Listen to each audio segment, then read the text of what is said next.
Hi, I'm Valeria Pardo. I'm from 11th grade, and today I'm going to talk about the amino acid glutamine. First of all, I'm going to say which were the materials I used to create the amino acid model of glutamine. I used 10 balls of styrofoam, plasticine, plastic tubes, chopsticks, and color paints. In this case, I used blue, red, and gray. As you can see in this step, my styrofoam have been already painted with blue, red, and gray. Furthermore, the plastic tubes were painted too. Finally, with the wet plasticine, I made a small ball to stick at the top of styrofoam, and this was the result.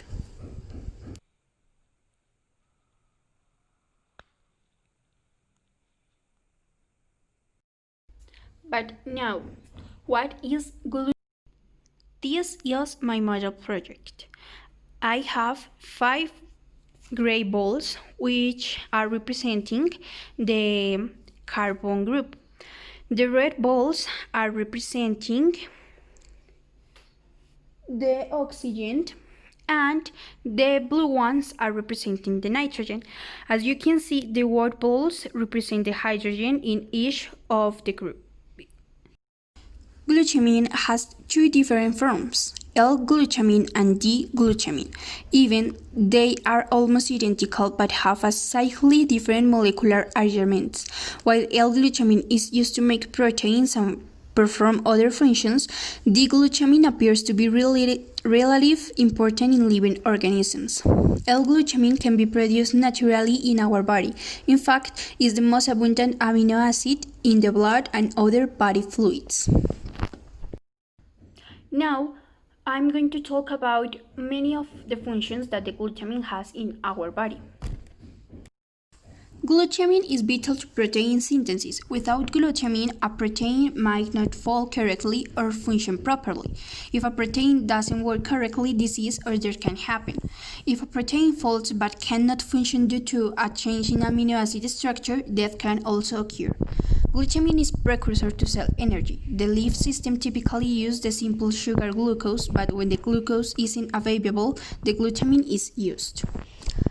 Glutamine can also donate nitrogen. An anabolic process is a process where the energy is needed to make a new chemical in biochemistry.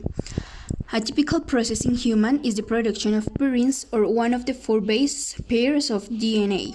This requires extra energy, but the amide group is removed and added to other chemical constituents to make purines.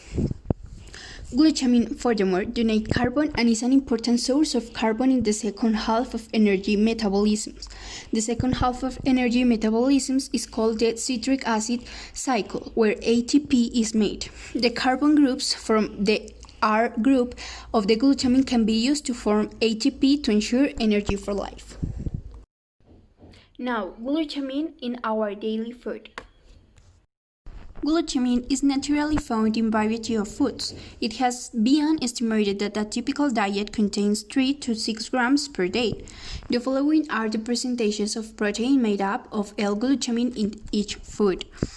In the eggs, we can find 4.4%, in beef 4.8%, in skim milk 8.1%, tofu 9.1%, and white rice 11.1%. Although some plant sources such as white rice and corn have a large percent of protein made up of glutamine, they have fairly low protein contents overall.